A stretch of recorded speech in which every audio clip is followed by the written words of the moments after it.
Empiezo con la segunda sesión del curso de Introducción a Desarrollos Asintóticos y Sumabilidad y Aplicaciones. Entonces, este era el contenido del curso. Ayer trabajamos un poco con la ecuación de Euler y distintos problemas de Cauchy y vimos algunos ejemplos de qué es lo que sucede asintóticamente cerca del origen en ciertos problemas sencillos que estaban, bueno, pues que estaban preparados para ver para ver si había soluciones analíticas cerca del origen o en sectores o si no existían. En esta segunda sesión pues voy a continuar con esta motivación, con el ejemplo básicamente de la ecuación de Euler, pero ya con una integración a lo largo de rayos en el plano complejo, y lo que voy a hacer es ver qué pasa con las soluciones, cómo se prolongan una en otra y cómo se van a pegar una con otra. Y después expondré la teoría más formal de los desarrollos asintóticos y la relacionaré con los resultados que ya hemos visto, particularmente en estas ecuaciones y en estos ejemplos de estos días. Bien, entonces en esta sesión básicamente me voy a centrar en eso, en la ecuación de Euler que ya vimos el otro día y en el desarrollo asintótico cerca del origen, siguiendo distintas direcciones.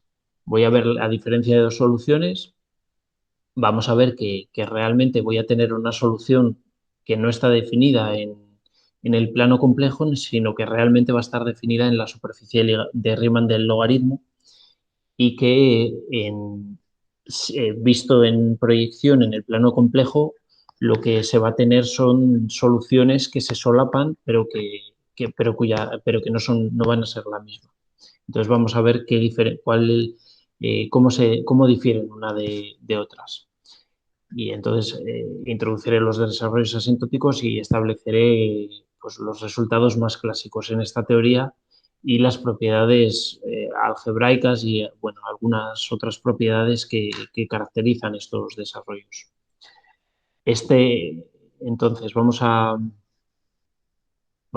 voy a hacer un resumen, un par de minutos de lo que vimos ayer y ya continúo. Ayer lo que estuvimos viendo fueron distintos problemas de Cauchy. Vimos la existencia y unicidad de soluciones cerca del dato de Cauchy cuando la función f tenía buenas propiedades, en particular cuando es analítica cerca del dato de Cauchy en este tipo de ecuaciones que simplemente consideramos ecuaciones escritas en forma normal y de orden 1, o sea que teníamos una única derivada y que estaba separada del resto de la ecuación. Entonces lo que hacíamos era plantear soluciones en forma de series de potencias formales en principio y veíamos que los coeficientes de la serie de potencias cumplían unas recurrencias de forma que obteníamos una serie de potencias formal que representaba una función en ciertos casos y que no representaba una función en otros, sino puesto que tenía radio de convergencia nulo. En el caso de la ecuación de Euler, bueno, pues lo que teníamos al insertar la serie de potencias formal dentro de la ecuación era una serie de potencias que resultaba que no convergía salvo en el origen.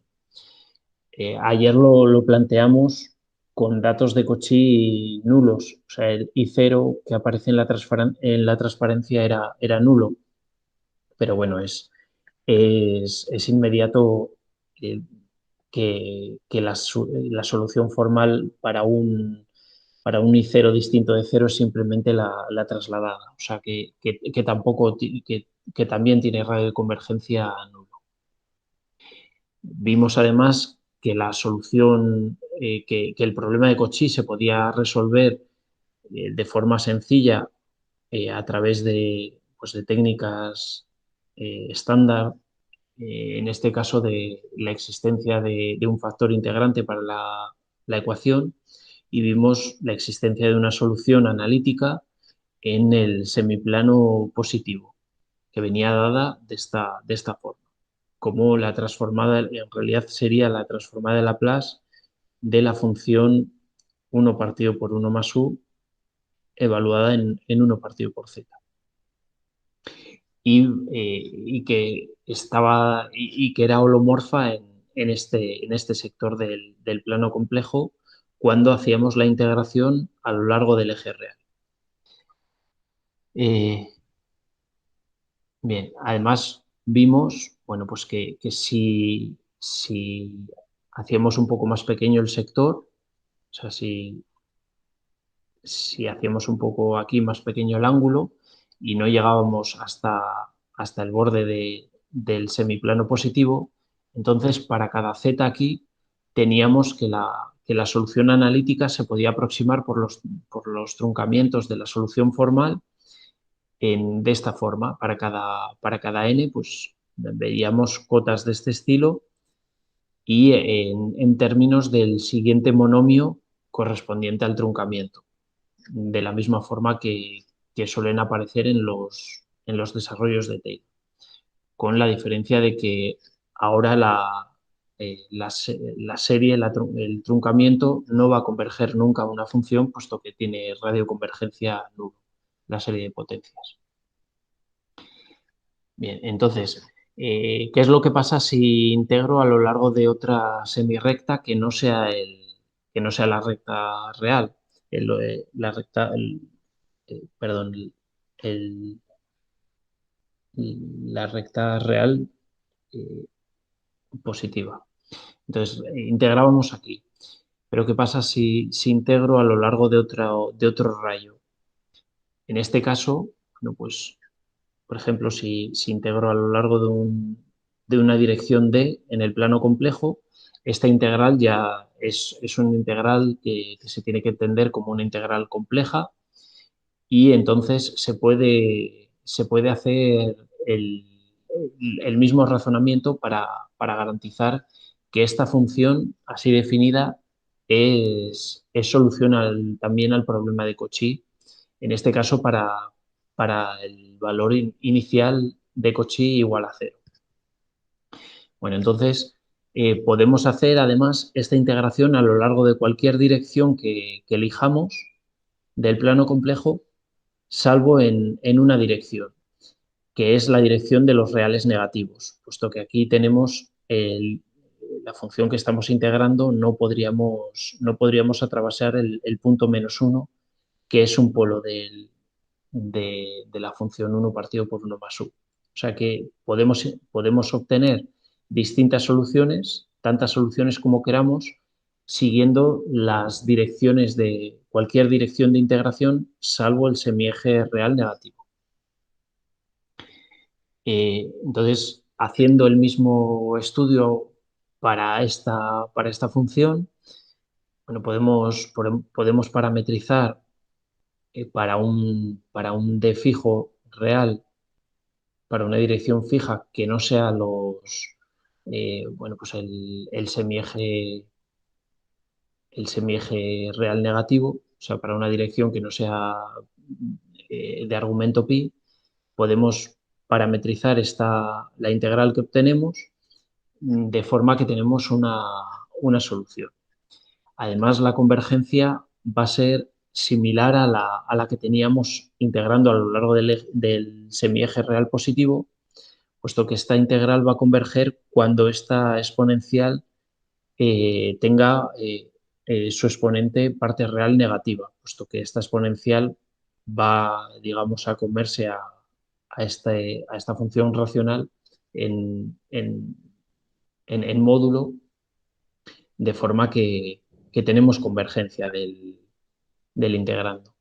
En definitiva, pues el módulo de e a la i u partido por z va a ser e a la parte real de lo que tengo aquí, que va a venir dada en este caso por el módulo por el coseno del argumento.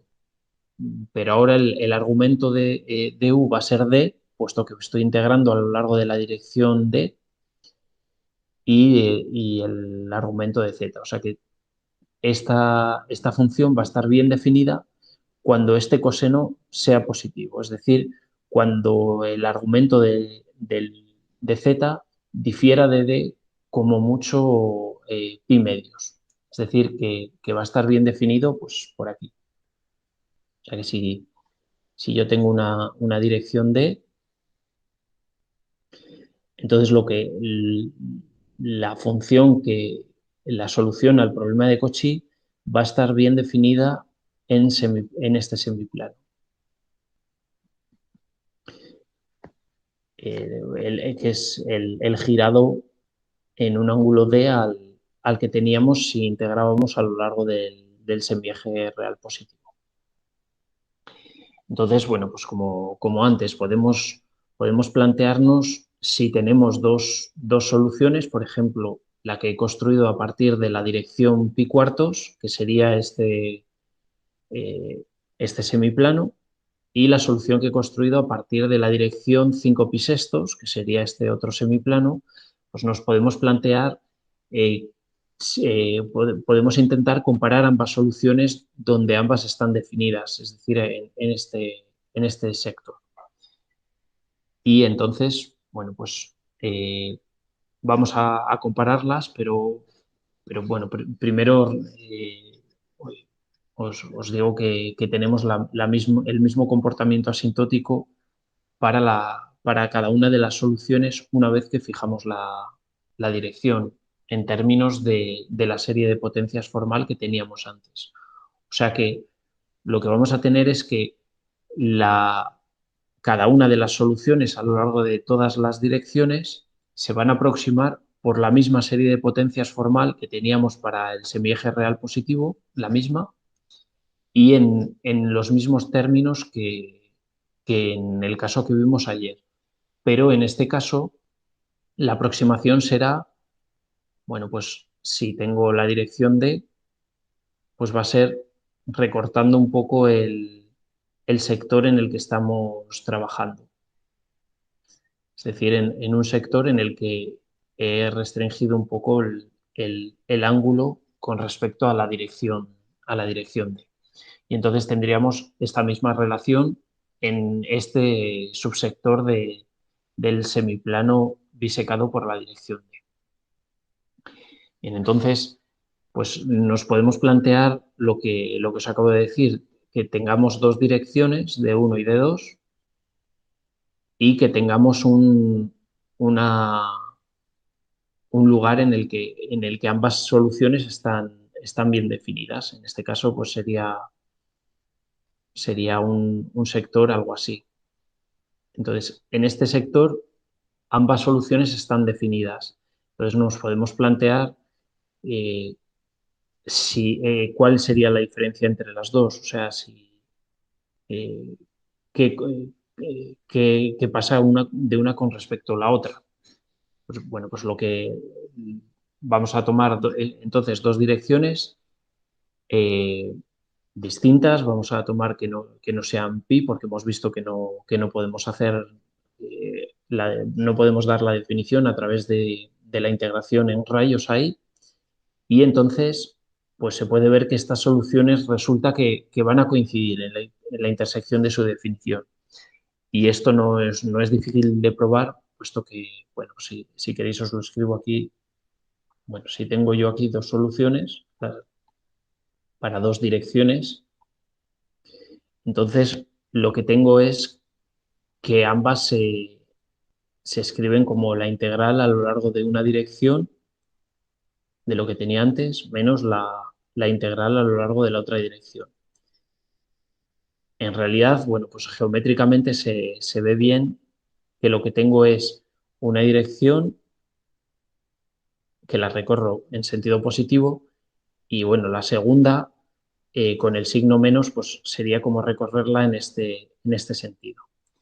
Entonces, esta integración sería a lo largo de este camino, que puede escribirse como el límite de estas integraciones, de una integración en la que cortamos hasta una cantidad R.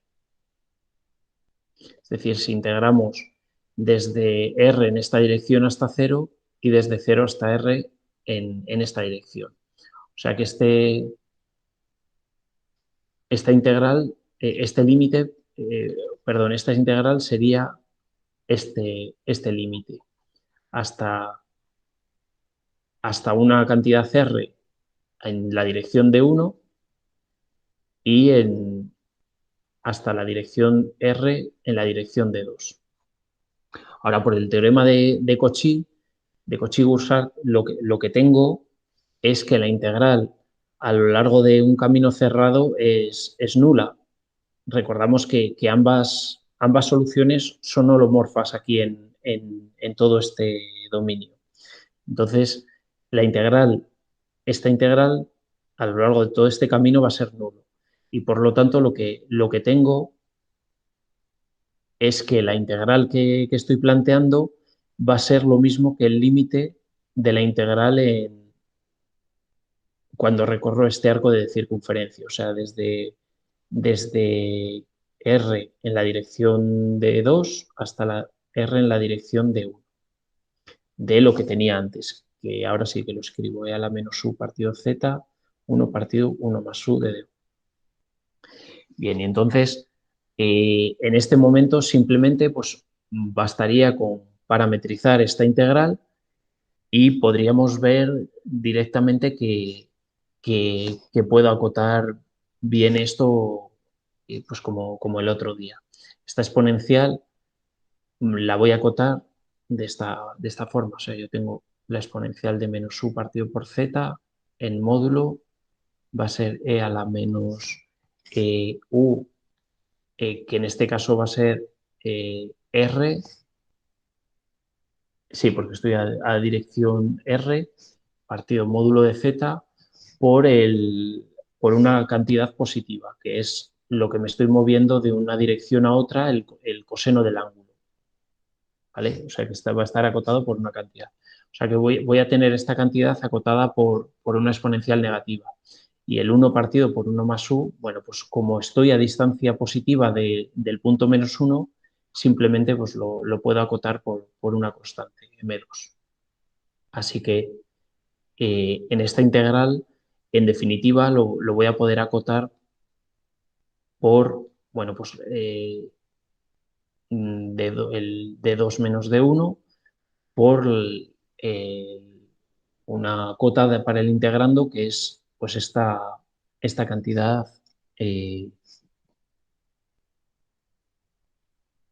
esta exponencial pues por otra cantidad.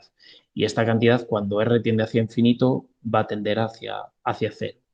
Entonces, como r es un número arbitrario, una cantidad arbitraria, eh, puedo elegirlo como yo quiera, puedo tenderla hacia infinito, de forma que esta diferencia va a ser nula.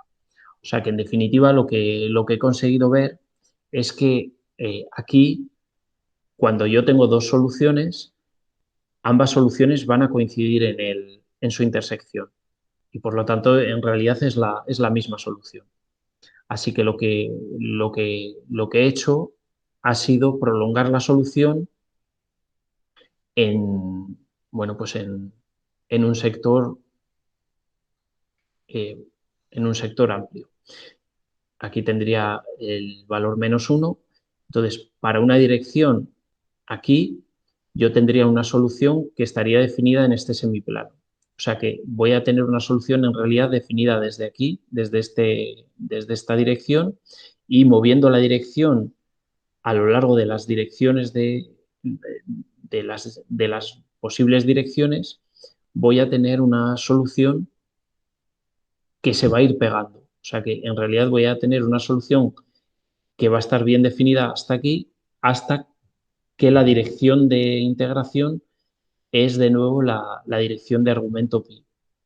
O sea que parto de una dirección de argumento menos pi, voy dando la vuelta, voy obteniendo la misma solución y al final integro en la dirección pi, que con la cual voy a obtener una solución definida en pi menos pi medios hasta argumento pi más pi medios. O sea que va a estar definida hasta aquí. ¿Vale?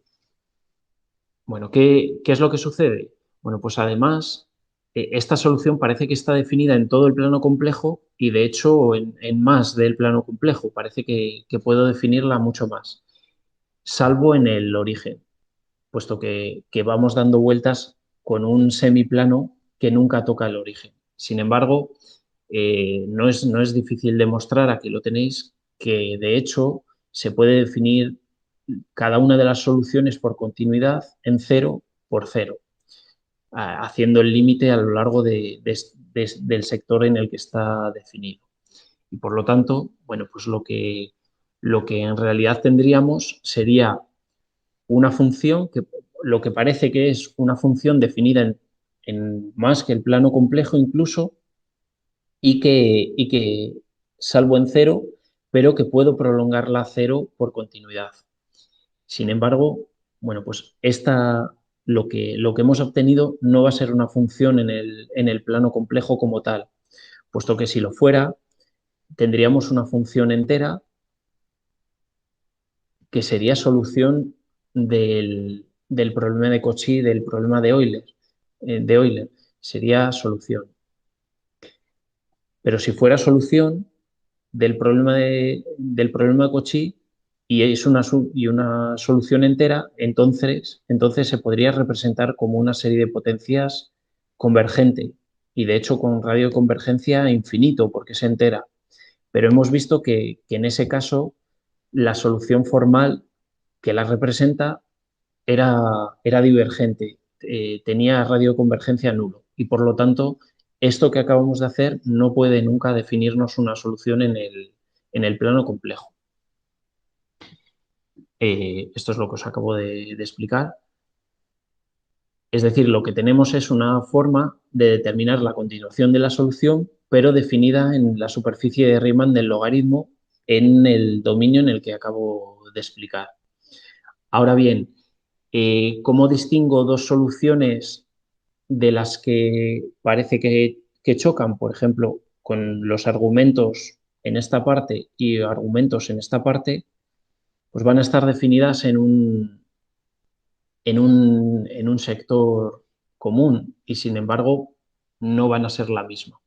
Entonces, imaginaos que tengo yo dos direcciones, de uno con una dirección entre pi medios y pi, y la otra dirección, si este es menos uno, bueno, voy a ponerle, bueno, la otra dirección de 2 que esté cuya dirección sea entre menos pi y menos pi medios. Bueno, entonces lo que se puede ver es que las dos soluciones en su intersección, vistas como soluciones dentro del plano complejo, no van a ser la misma. O sea que realmente no nos van a definir la misma solución. Bueno, y para verlo esto, pues simplemente se hace haciendo deformaciones de los caminos de integración aplicando el teorema de Cauchy. Solo ya no voy a hacer todas las cuentas porque son muy similares a las que habíamos hecho antes. Entonces, yo fijo la dirección de 1, fijo otra dirección de 2 y considero las soluciones siguiendo el camino de integración de 1 y la otra dirección de 2. Entonces, la diferencia entre las dos soluciones, que se representa de esta forma, o sea, el camino de integración voy a hacerlo de esta forma, yo voy a poder deformarlas como yo quiera, siempre que no me salga del dominio en el que es holomorfa la función que estoy definiendo. O sea, dentro perdón, en el dominio en el que el integrando sea holomorfo. Entonces, lo que puedo hacer es integrar, pero sin llegar a tocar el punto menos uno. Así que esta integración, este camino de integración lo puedo deformar Por ejemplo, pues siguiendo un segmento hasta un punto antes de llegar a -1 en el argumento pi, rodear este punto y luego seguir hacia menos infinito. La integración a lo largo de este camino nos va a dar la misma solución que integrando a lo largo de D1. Se razona de la misma forma. Por ejemplo, fijando un R, viendo que, que la integración por el teorema de Cauchy-Goussard es nula a lo largo del camino cerrado y viendo que la integración a lo largo de este arco de circunferencia se puede hacer tan pequeño como quiera cuando lo tiendo hacia infinito. Bueno, en definitiva, tengo que la solución puede estar representada por la integral a lo largo de este camino.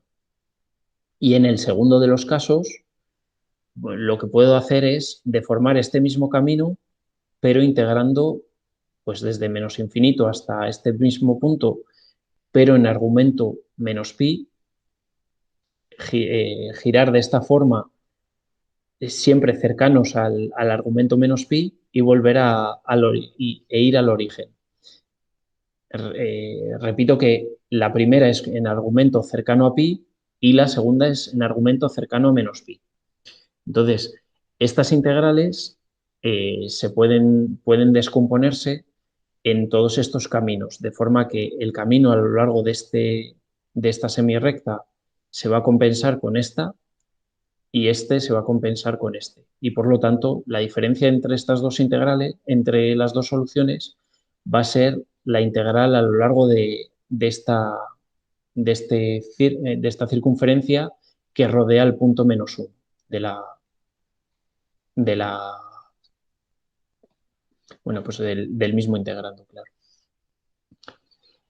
Vale, entonces, esto es lo que os acabo de explicar. He descompuesto el camino en todos estos caminos y en realidad lo que me queda es el camino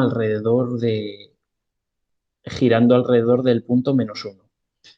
El teorema de los residuos se puede aplicar aquí porque lo que tengo es un camino cerrado y la función tiene un polo simple en -1, de forma que esta integral mm, viene determinada por 2pi por el residuo de esta función en -1.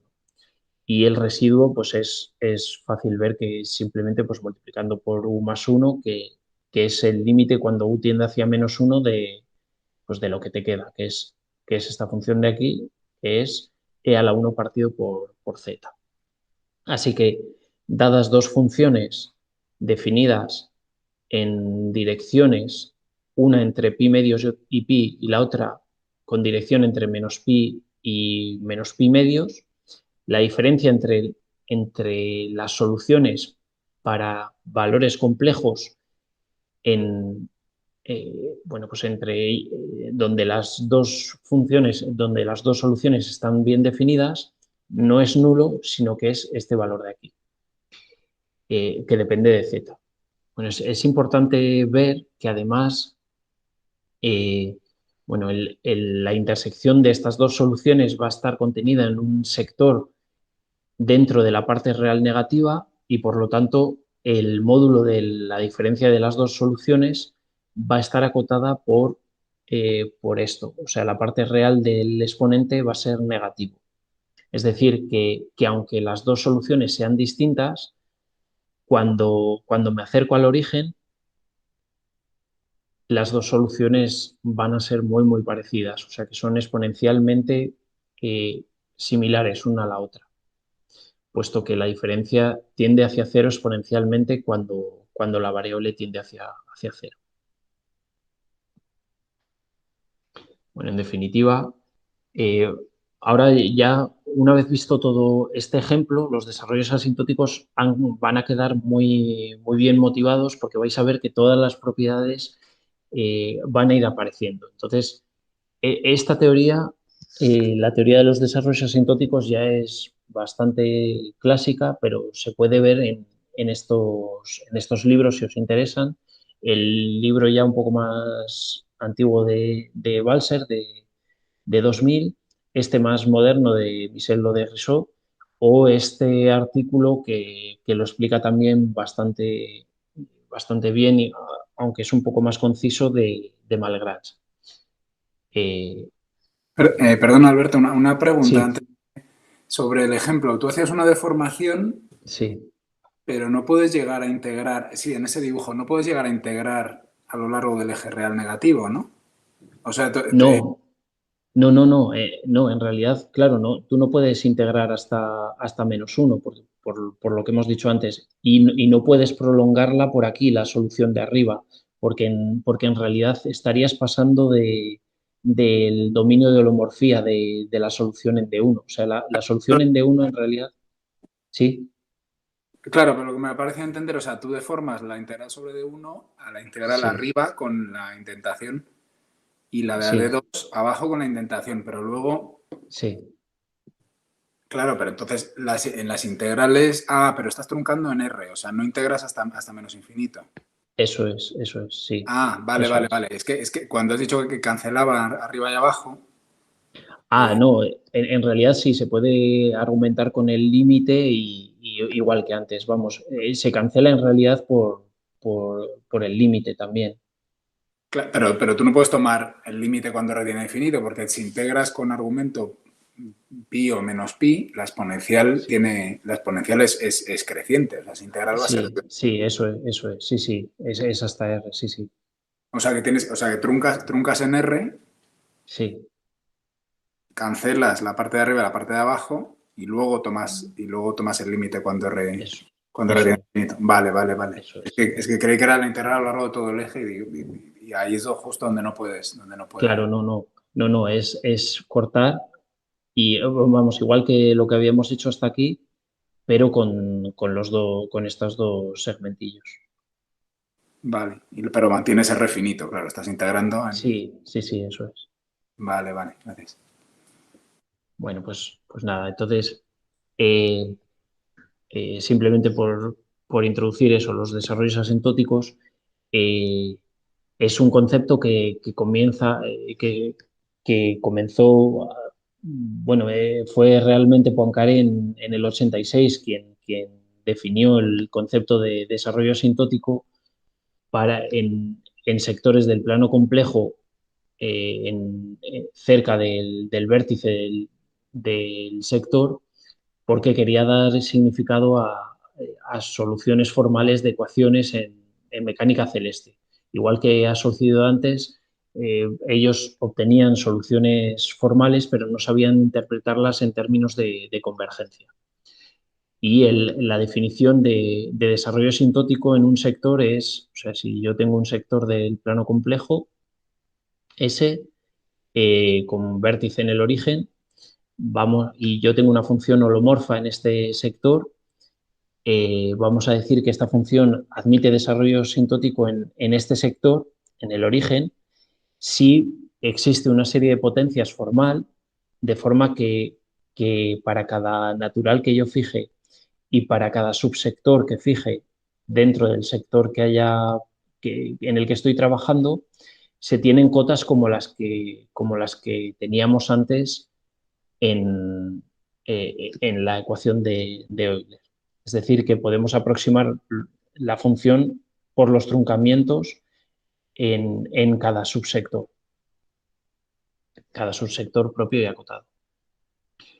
A esta serie de potencias formal se le conoce como el desarrollo asintótico de la función en el sector y, claro, no tiene por qué converger, como hemos visto antes. Eh, A ver, bueno, pues nada, aquí simplemente os iba a poner eso, que si tengo un sector, lo que hago es, bueno, pues elegir subsectores y elegir un natural. Y la función C, perdón, la constante C que va a aparecer aquí va a venir dada en términos del subsector que haya prefijado y del natural que haya prefijado. De forma que tenemos aproximación del truncamiento de la función a partir de cada uno de los truncamientos. Bueno, Hay distintas propiedades que son ya clásicas con respecto a los desarrollos asintóticos y que no son difíciles de demostrar. Si yo tengo, por ejemplo, si yo tengo una función holomorfa en un sector del plano complejo y una serie de potencias formal, pues va a ser equivalente el hecho de que la función admita esta serie de potencias formal como desarrollo asintótico en el sector al hecho de que la función esté acotada en cada subsector propio y acotado del sector. Y eso va a ser también equivalente a que para cada subsector esté el límite de las derivadas de la función en cero, exista y de hecho sea n veces, perdón, n factorial veces el enésimo coeficiente del desarrollo asintótico. O sea, con lo cual, esta equivalencia va a determinar que en el caso de que una función holomorfa en un sector admita una serie de potencias formal como desarrollo asintótico, este desarrollo va a ser único, puesto que viene determinado como los límites de las derivadas de la función en el origen. Además, los desarrollos asintóticos pues, tienen buenas propiedades algebraicas, puesto que si yo tengo una función, dos funciones F1 y F2 que admiten desarrollo asintótico en un sector determinado del plano complejo, entonces la suma, que es una función holomorfa en el mismo sector, va a admitir también desarrollo asintótico y su desarrollo asintótico va a ser la suma formal de las series. Esto es inmediato a partir de la definición, pero también se puede demostrar pues, que ocurre lo mismo con el producto. En este caso, el producto de las funciones holomorfas va a admitir desarrollo asintótico en el sector y va a venir dado por el producto de Cauchy de las series de potencias formales. Y también para la derivada. Toda función holomorfa en un sector, bueno, pues es infinitamente derivable y cada una de las derivadas va a admitir pues, la correspondiente derivación de la serie de potencias formal. Esta derivación pues, es derivación formal como la que vimos el primer día.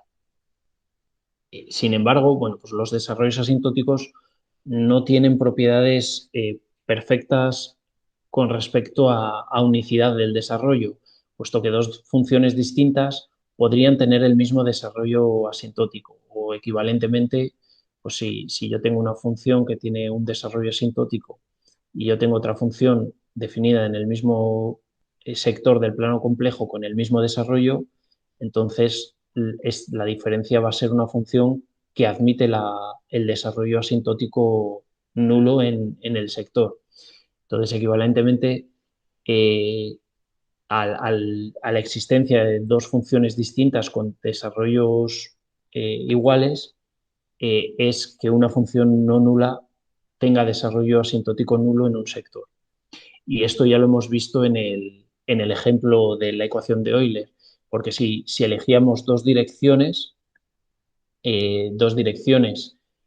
una en el semiplano, o sea, con argumento entre pi medios y pi, y la otra con argumento entre menos pi y menos pi medios, entonces hemos visto que la diferencia no era nula, sino que venía dada por esta función, que no es cero.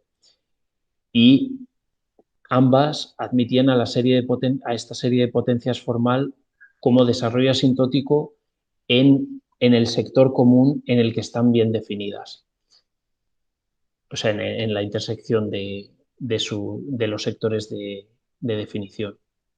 Así que tengo entonces dos funciones con el mismo desarrollo asintótico y las funciones no son la misma.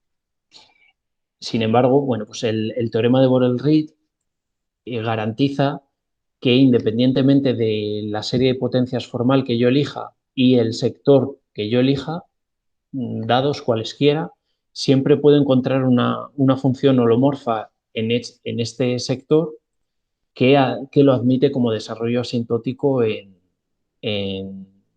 a la serie de potencias que hemos fijado en dicho sector.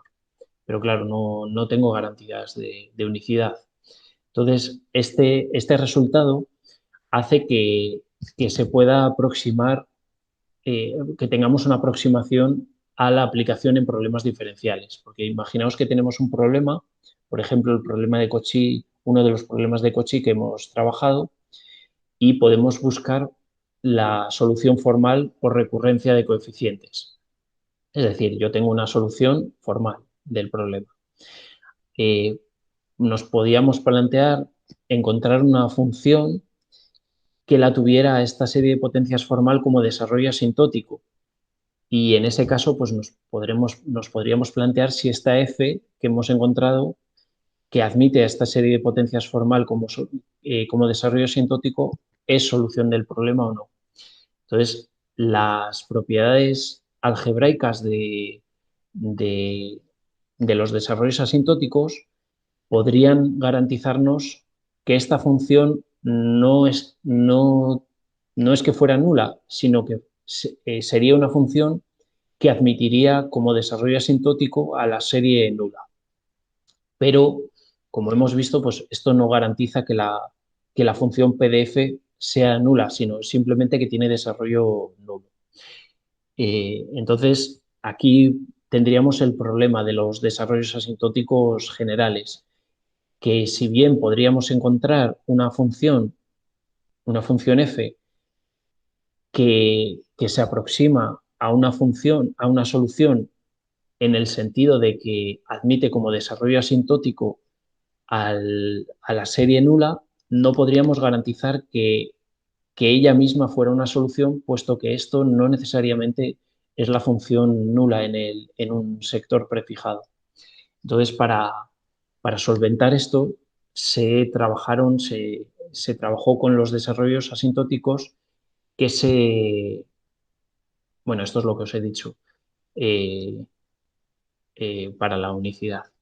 Entonces, se plantearon, para garantizar la unicidad, se plantearon lo que se conoce como los desarrollos asintóticos de tipo Gebrey, que no solo van a garantizar en muchos casos la unicidad del desarrollo asintótico, en el sentido de que, bueno, pues ahora no solo vamos a tener una función que admite desarrollo asintótico nulo, sino que como la única función que va a admitir desarrollo asintótico nulo es la nula, tenemos que la función f va a ser solución al problema. Sino que no solo eso, sino que además, en términos prácticos, estos desarrollos son buenos en el sentido de que van a permitir resolver muchísimas familias de ecuaciones funcionales. O sea que, mmm, aunque nos restringamos a funciones con desarrollo asintótico Gebrey, dentro de esta clase de familias vamos a tener muchísimas soluciones a problemas muy generales de ecuaciones. Ecuaciones diferenciales, de ecuaciones en Q-diferencias, ecuaciones en Q-diferencias diferenciales, etcétera. Pero no en todas. En ecuaciones diferenciales ordinarias, prácticamente en muchísimas. Y bueno, pues simplemente por adelantaros lo que quería contaros mañana, que ya será el jueves, es que los desarrollos asintóticos Gebrey, si esta es la definición que teníamos para desarrollos asintóticos generales, van a ser aquellos desarrollos para los cuales esta constante va a venir determinada en términos de una cierta potencia del factorial del, de una cierta potencia del factorial del correspondiente truncamiento, como ocurría en la ecuación de Euler, en el que ese era 1. Si os acordáis, aquí teníamos una cota de este estilo. O sea que el desarrollo asintótico va a ser Gebrey de orden 1 en ese caso. Pero bueno, eso ya lo cuento el jueves. Y ya con esto pues termino.